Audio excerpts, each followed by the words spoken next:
കേരളത്തിൻ്റെ ആകെ കണ്ണുനീര് എന്ന് പറയാൻ പറ്റില്ല, എന്ന് മാത്രം പറയാൻ പറ്റില്ല. നമ്മളൊക്കെയും ലജ്ജിച്ച് തല താഴ്ത്തി നിൽക്കുന്നത് ഒരൊറ്റ സംഭവത്തിലാണ്. നിതിൻ രാജിൻ്റെ ആത്മഹത്യ. ഈ കണ്ണൂരിലെ നിതിൻ രാജിൻ്റെ മരണത്തിൽ ഇപ്പോൾ ആരോപണ വിധേയരായ അധ്യാപകരെ ഇന്ന് അറസ്റ്റ് ചെയ്യാനാണ് സാധ്യത. സഹപാഠികൾ അടക്കം കൂടുതൽ പേരിൽ നിന്നും മൊഴിയെടുക്കാനും പോലീസ് നീക്കം ആരംഭിച്ചിട്ടുണ്ട്. അന്വേഷണ ഉദ്യോഗസ്ഥർ ഇന്ന് തിരുവനന്തപുരത്തെത്തി ബന്ധുക്കളുടെ മൊഴി രേഖപ്പെടുത്തും. നിതിൻ രാജിൻ്റെ ഓൺലൈൻ ആപ്പ് ലോണിൽ അധ്യാപികയുടെ പരാതിയിൽ പോലീസ് കേസെടുത്തു. ലോൺ തിരിച്ചടയ്ക്കാൻ ആവശ്യപ്പെട്ട് തട്ടിപ്പുകാർ നിരന്തരം ബന്ധപ്പെട്ടു എന്ന പരാതിയിലാണ് കേസ്. നിഖിൽ വിവരങ്ങളുമായി ചേർന്നുണ്ട്. Nikhil, good morning.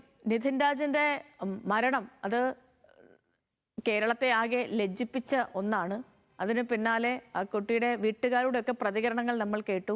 ഈ അധ്യാപകർക്കെതിരെയൊക്കെ ഗുരുതരമായ ആരോപണങ്ങളാണ് നിധിൻ്റെ അച്ഛനും ബന്ധുക്കളും സഹോദരിയുടെ ഭർത്താവും ഒക്കെ അടുത്ത ബന്ധുക്കളൊക്കെയും ഉന്നയിക്കുന്നൊരു കാര്യം. അവരൊരു അട്ടിമറി പോലും അവിടെ ക്ഷമിക്കണം, അവരങ്ങനെ വിചാരിക്കുന്നുണ്ട്. ഒരുപക്ഷെ തള്ളിയിട്ട് കൊന്നതാണോ എന്നൊരു സംശയം പോലും അവർ പ്രകടിപ്പിക്കുന്നുണ്ട്. ഈ ഒരു ഘട്ടത്തിൽ ഇന്നിപ്പോൾ അന്വേഷണ സംഘം എത്തുന്നു, മൊഴിയെടുക്കൽ തുടങ്ങാൻ പോകുന്നു. വിവരങ്ങൾ എങ്ങനെയാണ്?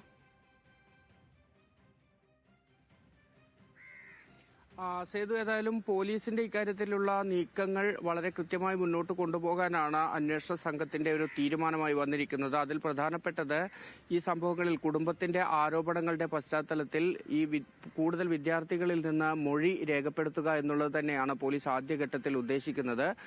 ഇന്നലെ തന്നെ സിറ്റി പോലീസ് കമ്മീഷണർ പറഞ്ഞതാണ് ഈ വിദ്യാർത്ഥികളിൽ നിന്ന് കൂടുതലായി മൊഴി രേഖപ്പെടുത്തേണ്ടതുണ്ട്. പക്ഷേ സഹപാഠികളായ പലരും അത്തരത്തിൽ ഈ പോലീസിന് മൊഴി നൽകേണ്ടുന്ന ഒരു മാനസികാവസ്ഥയിലേക്കല്ല. അപ്പോൾ അങ്ങനെ ഒരു കംഫർട്ട് സോണിലേക്ക് ആ കുട്ടികൾ വന്നതിന് ശേഷം അവരിൽ നിന്ന് വിവരങ്ങൾ രേഖപ്പെടുത്തും എന്നുള്ളതാണ്. ഇന്ന് അതിനുള്ള നീക്കങ്ങൾ ഈ പ്രത്യേക അന്വേഷണ സംഘം ആരംഭിക്കും എന്നാണ് നമുക്ക് മനസ്സിലാക്കാൻ കഴിയുന്നത്. ഒപ്പം തന്നെ മറ്റ് അധ്യാപകർ ഉൾപ്പെടെയുള്ളവരിൽ നിന്നും വിവരങ്ങൾ ചോദിച്ചറിയുക, അവരുടെ മൊഴി രേഖപ്പെടുത്തുക എന്നതിലേക്കും പോലീസ് കടക്കും. ഈ 7 അംഗ അന്വേഷണ സംഘത്തിലെ ഒരു സംഘം തിരുവനന്തപുരത്തേക്ക് പോയിട്ടുണ്ട്. അവിടെ നിതിൻ രാജിന്റെ കുടുംബവുമായി ബന്ധപ്പെട്ട് കുടുംബത്തിൽ നിന്നും വിവരങ്ങൾ ചോദിച്ചറിയുക എന്നുള്ളതാണ് സമാന്തരമായി പോലീസ് നടത്തുന്ന മറ്റൊരു നീക്കം.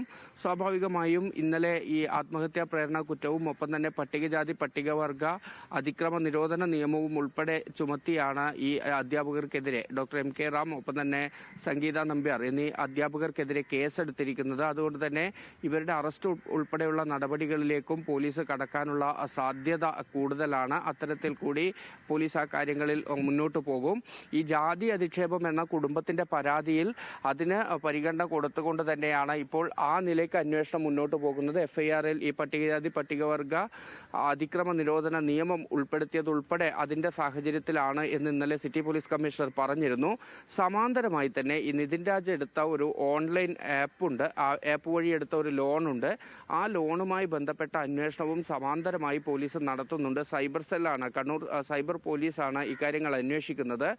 കാരണം ഈ കോളേജിലെ തന്നെ മറ്റൊരു അധ്യാപികയ്ക്ക് ഈ നിലയ്ക്ക് നിതിൻ രാജിൻ്റെ ലോണുമായി ബന്ധപ്പെട്ട് നിരന്തരം MMS ആയും വാട്സാപ്പ് വഴിയും ഈ സന്ദേശങ്ങൾ വന്നിരുന്നു. ആ ലോൺ തിരിച്ചടക്കണമെന്നാവശ്യപ്പെട്ടുകൊണ്ട് അതൊരു ഭീഷണി സ്വഭാവത്തിലുള്ള മെസ്സേജുകളായിരുന്നു എന്നാണ് പറയുന്നത്. അധ്യാപിക പരാതി നൽകിയിരുന്നു. ഏതായാലും ആ പരാതിയിൽ ഇപ്പോൾ കണ്ണൂർ സൈബർ പോലീസ് കേസെടുത്തിട്ടുണ്ട് എന്നുള്ളത് കൂടിയുണ്ട്. അപ്പോൾ ഈ ലോണുമായി ബന്ധപ്പെട്ട കാര്യങ്ങൾ കൂടി ഇതിന് സമാന്തരമായി പോലീസ് അന്വേഷിക്കുന്നുണ്ട്. അതിൽ പ്രധാനപ്പെട്ടത് ഈ അധ്യാപികയുടെ ഫോൺ നമ്പർ എങ്ങനെയാണ് ലോൺ ആപ്പിലേക്ക് ലഭിച്ചത്, ഇതുമായി ബന്ധപ്പെട്ട് അധ്യാപികയും നിതിൻ രാജും തമ്മിൽ ഏതെങ്കിലും സംസാരമുണ്ടായിരുന്നോ, ഈ പ്രിൻസിപ്പൽ ഉൾപ്പെടെയുള്ള ആളുകൾ ഈ വിഷയത്തിൽ ഇടപെട്ടിട്ടുണ്ടോ, നിതിൻ രാജിനോട് ഇക്കാര്യങ്ങൾ ചോദിച്ചിട്ടുണ്ടോ തുടങ്ങിയ കാര്യങ്ങളാണ് അന്വേഷിക്കുന്നത്. കാരണം കമ്മീഷണർ പറയുന്നത് ഏറ്റവും കൂടുതൽ കോളുകൾ ഈ ലോൺ തിരിച്ചടക്കണമെന്ന് ആവശ്യപ്പെട്ട് നിതിൻ രാജിനും ഒപ്പം തന്നെ ഈ പറയുന്ന അധ്യാപികയ്ക്കും വന്നിരിക്കുന്നത് നിതിൻ രാജ് ഈ കോളേജ് കെട്ടിടത്തിന്റെ മുകളിൽ നിന്ന് താഴേക്ക് ചാടിയ 10-ാം തീയതി തന്നെയാണ്. അപ്പോൾ ഈ കാര്യങ്ങൾ കൂടി വളരെ വിശദമായി പോലീസ് അന്വേഷിക്കുകയും ചെയ്യുന്നുണ്ട്. മറ്റൊന്ന് വളരെ പ്രധാനപ്പെട്ടത്, ഇന്ന്